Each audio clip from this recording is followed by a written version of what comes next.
నేను doctor Shakuntala Ghosh, senior ENT consultant and director Srirama ENT care centre Hyderabad.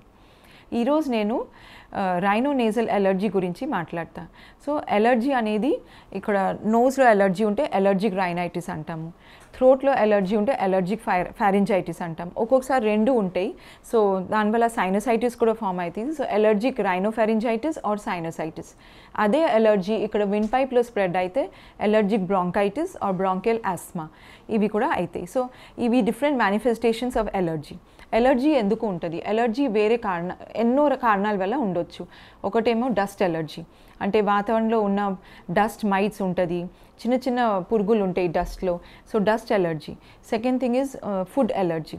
Food allergy అంటే కొన్ని పడలేని foods ఉంటాయి, అవి గ్రౌండ్ నట్స్ కానీ, కొంతమందికి పీనట్స్ ఆర్ అదర్ ఏదైనా ఎగ్ కానీ, నాన్ వెజ్ ఐటమ్స్ ఆర్ కొన్ని వెజిటబుల్స్కి ఎలర్జీ ఉంటుంది. So food allergy. So food allergy కూడా ఉంటాయి. Third thing is that grass and pollen allergy. So grass తర్వాత కాంగ్రెస్ గ్రాస్ ఉంటుంది, తర్వాత పోలెన్లో ఉన్న చిన్న చిన్న ఎలర్జెన్స్ ఉంటాయి అవి. తర్వాత ఫంగల్ ఎలర్జీ అంటే వాతావరణంలో ఎస్పెషలీ రెయినీ సీజన్లో ఎక్కువగా హ్యూమిడ్ ఉన్నప్పుడు ఫంగస్ ఉంటాయి, డెమటోఫైషిస్. సో ఆ ఫంగస్ ఎలర్జీ కూడా రావచ్చు. కొంతమందికి ఇంకా రకరకాల ఎలర్జీస్ ఉంటాయి. సో బేసికలీ ఎలర్జీ దేనికైనా ఉండొచ్చు.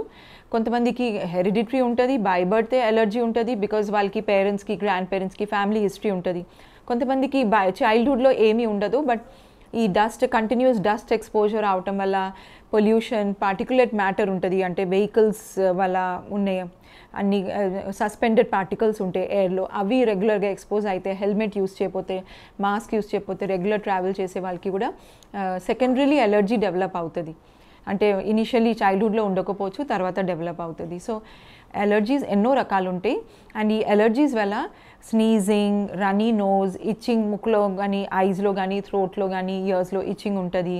తర్వాత ఒక్కొక్కసారి పాలిప్స్ డెవలప్ అవుతుంది, సైనసైటిస్ ఫామ్ అవుతుంది, బ్రీదింగ్ డిఫికల్టీస్ ఉంటాయి. అట్లా రకరకాల మేనిఫెస్టేషన్స్ ఉంటాయి ఎలర్జీకి. ఎలర్జీని మనం ఫస్ట్ గుర్తించాలి. సో ఎలర్జీ ఎట్లా గుర్తించాలంటే, ఇట్లా నేను చెప్పిన సిమ్టమ్స్ కనిపిస్తే వెంటనే ఈఎన్టీ స్పెషలిస్ట్ దగ్గరే లేకపోతే ఎలర్జీ స్పెషలిస్ట్ దగ్గర వెళ్ళి కన్సల్ట్ అవ్వాలి. So examination, nose, ear and థ్రోట్కి ప్రాపర్ ఎగ్జామినేషన్ చేస్తాము. సో ఎలర్జీకి కొన్ని టిపికల్ సిమ్టమ్స్ అండ్ సైన్స్ ఉంటుంది. ఇవి ముక్కులో మజిల్ ఉంటుంది, మజిల్ బాగా పేల్గా బాగీ అయి అట్లా స్వెల్ అవుతాయి. తర్వాత ఎలర్జిక్ షైనర్, అంటే ఇక్కడ ఒక డార్క్ మార్క్ లాగా ఉంటుంది కంటిన్యూస్గా నోజ్ రబ్ చేయటం వల్ల, ఇక్కడ అంతా స్కిన్ రెడ్డిష్ అయిపోతుంది, ఐస్ కింద డార్క్ సర్కిల్స్ ఫామ్ అవుతుంది. సో ఎలర్జిక్ షైనర్స్ అండ్ ఈ ఎలర్జిక్ సెల్యూట్. తర్వాత థ్రోట్ ఎగ్జామిన్ చేస్తే కూడా ఒక్కొక్కసారి ఎట్లా ఫాలికల్స్ అట్లాంటివి కనిపిస్తాయి. సో ఈ సిమ్టమ్స్ అండ్ సైన్స్ చూసిన తర్వాత ఎలర్జీ టెస్ట్ ఉంటుంది. సో ఒకటేమో eosinophil count, absolute eosinophil count బ్లడ్లో. తర్వాత టోటల్ సీరం ఐజీఈ లెవెల్స్, అంటే ఐజీఈ ఇమ్యూనోగ్లోబులిన్ యాంటీబాడీస్, అవి ఒక్కొక్కసారి రేజ్డ్ ఉంటుంది బ్లడ్ టెస్ట్ చేస్తే. దెన్ థర్డ్ థింగ్ ఇస్ దేనికే ఎలర్జీ అనేది ఐడెంటిఫై చేయాలి. అది స్కిన్ ప్రిక్ టెస్ట్ ఉంటుంది.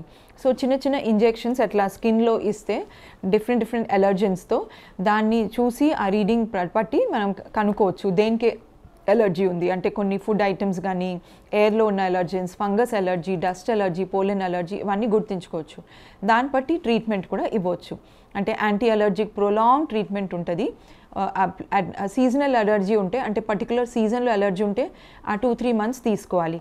కొంతమందికి పెరినియల్ ఎలర్జీ ఉంటుంది, అంటే త్రూ అవుట్ ద ఇయర్ ఉంటుంది. సో అలాంటి అప్పుడు ట్రీట్మెంట్ కొంచెం ఎక్కువ కాలం తీసుకోవాలి. దాంతోపాటు ప్రివెన్షన్, అంటే మాస్క్ కట్టుకోవటం, ఎలర్జిక్ ఫుడ్స్ అవాయిడ్ చేయటం, ఏసీ, డస్ట్ అవాయిడ్ చేయటం, అట్లాంటి ప్రికాషన్స్ తీసుకుంటే కూడా ఎలర్జీ కంట్రోల్ అవుతుంది. And lastly immunotherapy. ఇవన్నీ ఫెయిల్ అయితే స్కిన్ ప్రిక్ టెస్ట్ ద్వారా ఏమేమి ఎలర్జెన్స్ అయితే స్ట్రాంగ్లీ మనకి ఎలర్జీకి ఉంది వాటి అగేన్స్ట్ ఇమ్యూనోథెరపీ తీసుకుంటే ఎలర్జీకి క్యూర్ కూడా చేయొచ్చు.